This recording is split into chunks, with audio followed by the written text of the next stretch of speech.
வணக்கம். இரவு நேர பிரதான செய்திகளின் ஊடாக நர்மதா சிறையில் முதலில் தலைப்புச் செய்திகள்.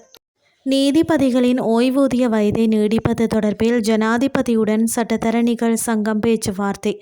7 மாவட்டங்களுக்கு வெப்பச்சுட்டன் அதிகரிப்பு. வளிமண்டலவியல் திணைக்களம்.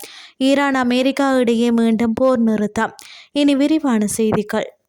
நீதிபதிகளின் ஓய்வு பெறும் வயதை நீடிப்பது தொடர்பான முன்வழிவு குறித்து கலந்துரையாடுவதற்காக இலங்கை சட்டத்தரணிகள் சங்கத்தின் பிரதிநிதிகள் இன்று ஜனாதிபதி செயலகத்திற்கு சென்றுள்ளனர். ஜனாதிபதி அனுரகுமார திசாநாயக்க வழங்கிய கலந்துரையாடல் வாய்ப்பின் அடிப்படையில் இந்த சந்திப்பு இடம்பெறுகிறது. உயர் நீதிமன்ற நீதிபதிகளின் ஓய்வு பெறும் வயதை நீடிப்பது தொடர்பான அரசியலமைப்பு திருத்தத்திற்கு அமைச்சரவை அண்மையில் அனுமதி வழங்கியது. இதற்கு இலங்கை சட்டத்தரணிகள் சங்கம், பல எதிர்க்கட்சிகள், சிவில் அமைப்புகள் மற்றும் சர்வதேச சட்ட அமைப்புகள் உள்ளிட்ட பல தரப்பினரும் எதிர்ப்பு தெரிவித்திருந்தனர்.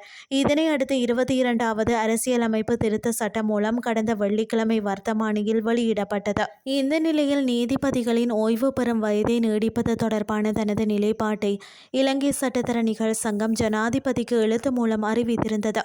இந்த விடயம் தொடர்பில் ஜனாதிபதியுடன் கலந்துரையாடுவதற்கான சந்தர்ப்பத்தை வழங்குமாறு நிதியமைச்சர் கர்சன நாணயக்காரவுடனான சந்திப்பின் போதும் சட்டத்தரணிகள் சங்கம் கோரிக்கை விடுத்திருந்தது.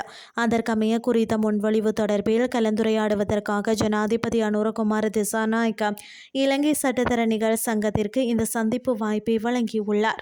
வவுனியா, முல்லைத்தீவு, திருகோணமலை, பொலனறுவை, மட்டக்களப்பு, அம்பாறை மற்றும் மொனராகலை ஆகிய மாவட்டங்களில் நாளை வெப்பம் அதிகரிக்கக்கூடும் என வளிமண்டலவியல் திணைக்களம் எச்சரிக்கை விடுத்துள்ளது.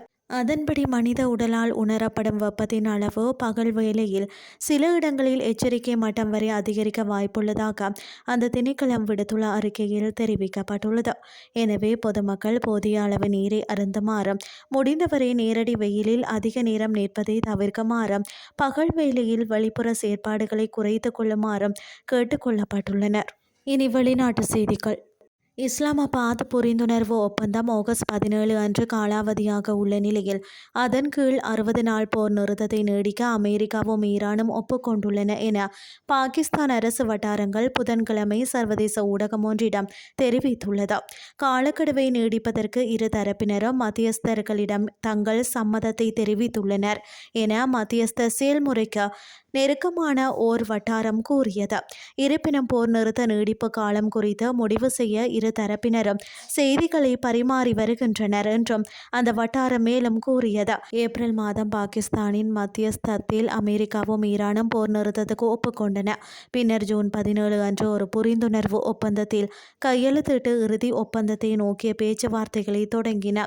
இருப்பினும் பாதுகாப்பு உத்தரவாதங்கள் மற்றும் உலகளாவிய எரிசக்தி விநியோகம் மற்றும் வர்த்தகத்திற்கான உலகின் மிக முக்கியமான பாதைகளில் ஒன்றான கோர்முஸ் நீரிணை வழியாக கப்பல் போக்குவரத்திற்கான சுதந்திரம் குறித்த கருத்து வேறுபாடுகள் காரணமாக பேச்சுவார்த்தைகள் பின்னர் தடைப்பட்டன. ஜூலை 8 முதல் ஜூலை 24 வரை அமெரிக்காவும் ஈரானும் இராணுவ தாக்குதல்களை பரிமாறிக்கொண்டன. இதில் வாஷிங்டன் ஈரானுக்குள் உள்ள இலக்குகள் மீது தாக்குதல்களை தொடுத்தது. இதற்கு பதிலடியாக தெஹ்ரான், ஜோர்டான், பஹ்ரைன் மற்றும் குவைத் உள்ளிட்ட பல அரபு நாடுகளில் உள்ள அமெரிக்க இராணுவ தளங்கள் மற்றும் உபகரணங்கள் என தான் கருதியவற்றின் மீது தாக்குதல் நடத்தியது. செய்திகள் யாவும் நிறைவடைகின்றது.